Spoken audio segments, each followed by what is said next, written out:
Let's go see Tijuana, which is the busiest border in the world. They say that they are already prepared for a boss without brakes that promises to be Donald Trump. Alberto Elena, good afternoon. You have the information. We are truly ready. There is some optimism in these statements from authorities, migrants, and the residents of this border city. Good afternoon. Gabi, Melina, how are you? Good afternoon. Well, the situation is getting worse as the hours have passed. The day has been changeable.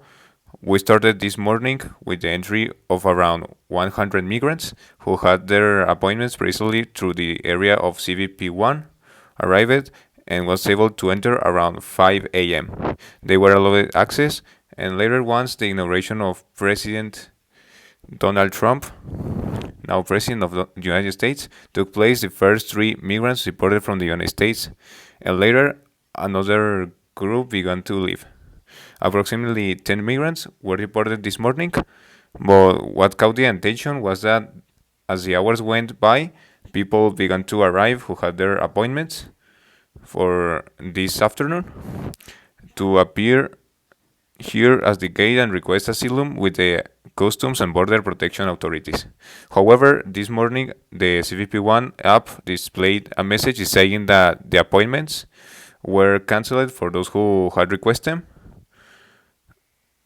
Well, your appointment will now be invalid, and this has generated a lot of controversy, commotion, and also they don't know what will happen to the migrants who are in this area of the Chaparral border crossing.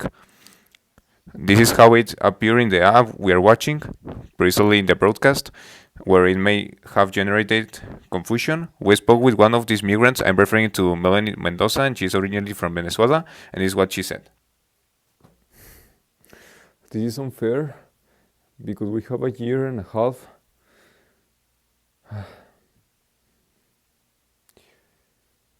waiting, and now they're already telling us no, that we're not getting in,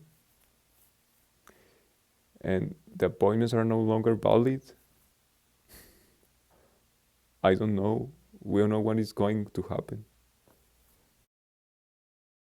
Meanwhile, it was a forecast that 200 migrants will enter precisely here through the Chaparral toward the United States. However, as you can see on my back, people are accumulating. They don't know what's happening. By 8 p.m., another group of between 100 and 200 migrants should show up or should they up to be able to enter. However, there has been no one to inform them what will happen regarding this situation. On the other hand, I mentioned that regarding shelters, there is a shortage of space among all the shelters. Both those are managed by the civil organizations and also managed by the federal government. There is only space for 2,500 migrants. However, the authorities had also announced that they will be opening 5 more shelters, 3 for Tijuana, 2 for Mexicali, exclusively for the immigrants that has been deported. Well, there is no news about them. It's don't know what they will be if they're already there. Only the Tijuana City Council who was setting up a warehouse in an industrial zone of the city where they will have capacity for 5,000 migrants. However, authorities have reported that there's no demand for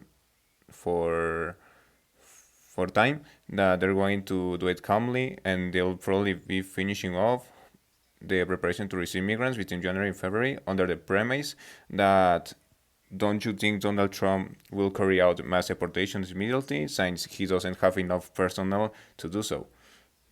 Meanwhile, a business has also opened here in front of the Eastern Chaparral, offering rooms for rent by the day, specifically for these migrants who are deported. This isn't exist until this weekend. We came across this place, which is also taking advantage of the currency exchange for these people who are arriving or failing than those who intended to cross the border and who apparently are reached today with the cancellation of CV1. Well, thank you very much. What a difficult situation for thousands and thousands of people. More questions than answers. Of course, we have authorities neither on no one side, apparently because this information is closed. But on the part of Mexico, well, what's going to happen? How can we help these people? And also that they have already invested so much to get to this point. And now I'm also looking for accommodation, which is what he's being offered simply as a solution. Thank you very much for the information. We'll be keeping an eye on things.